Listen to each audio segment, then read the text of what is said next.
Donald Trump believes he is the master of political theatre. Now at the age of 79, he's pulled off one of his boldest symbolic gestures yet, renaming the Pentagon's Department of Defense as the Ministry of War. I'm not sure that he's actually legally able to do that, and he may find himself challenged. To the casual observer, this is mere wordplay, but words matter. Defense is a term born in the nuclear age in the shadow of Hiroshima and Nagasaki, when America wanted to appear as the custodian of peace rather than the initiator of conflict. The name change in 1949 was designed to project restraint, a reminder that military force should be a last resort. By contrast, War Ministry harks back to the age of Roosevelt and Churchill, when the United States didn't flinch from acknowledging that its military was destined and designed and designated to fight. Trump claims this is not about launching new wars, but about restoring the warrior ethos, the self-image of soldiers as fighters, not social workers. His Defense Secretary Pete Hegseth has echoed this on Fox News. The rebrand, he insists, will deter enemies by projecting strength. But here's the paradox. Trump likes to boast that he's a peacemaker. He's floated ceasefires in Ukraine. He yearns for the Nobel Peace Prize. He presents himself as a man who ends wars, yet this act hardens America's posture, at least rhetorically, and makes the country sound more bellicose than defensive. It's like a doctor rebranding himself not as a healer, but as a specialist in amputations. The tools may be the same, but the emphasis is very different. By the way, I don't intend to talk about the story about the doctor who amputated his legs. So, is this a sign that war is coming, or simply more fiddling in the Oval Office? I would argue that it is both theatre and signal. It is theatre in that nothing structurally changes. The Pentagon remains the Pentagon, overseeing 6 services. The army won't suddenly become more aggressive because a new brass plate has been screwed onto the front gate.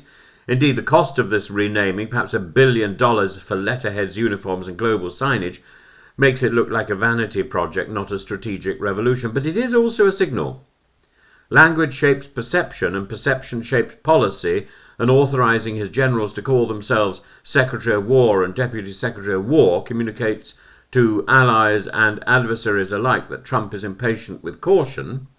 It places America in rhetorical alignment with powers such as Russia and China, whose military ministries are bluntly named as ministries not of defense, but as ministries of war in all but title.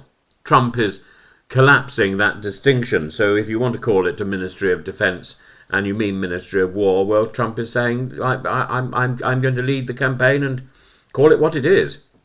Critics will call this distinction a distraction from serious issues, the ongoing conflict in Ukraine, the economic strains of tariffs, the court battles over foreign aid and immigration detention centres. The Pentagon, meanwhile, is still cutting budgets, still struggling with recruitment, still dealing with the legacy of long wars in Iraq and Afghanistan, and to spend political capital and real capital on a rebrand looks frivolous in the extreme. But there is the deeper question. Is Trump quietly preparing America psychologically for confrontation? The timing is not accidental. Just as China has paraded its new missiles and drones, just as Russia staggers on in Ukraine, just as Iran and Israel spiral towards open conflict, Trump plants a flag. America is once again a nation at war, not merely a nation defending itself. So, perhaps the safest conclusion is this: it is both fiddling and signalling. The gesture is theatrical, costly and unnecessary, yet like all theatre, it tells us something about the actor's intent. Trump is reframing America's self-image, making war an explicit part of its political vocabulary again. And whether that prepares the ground for real conflict or simply for another round of Trump's theatrical bravado is an uncertainty that for now we have to live with.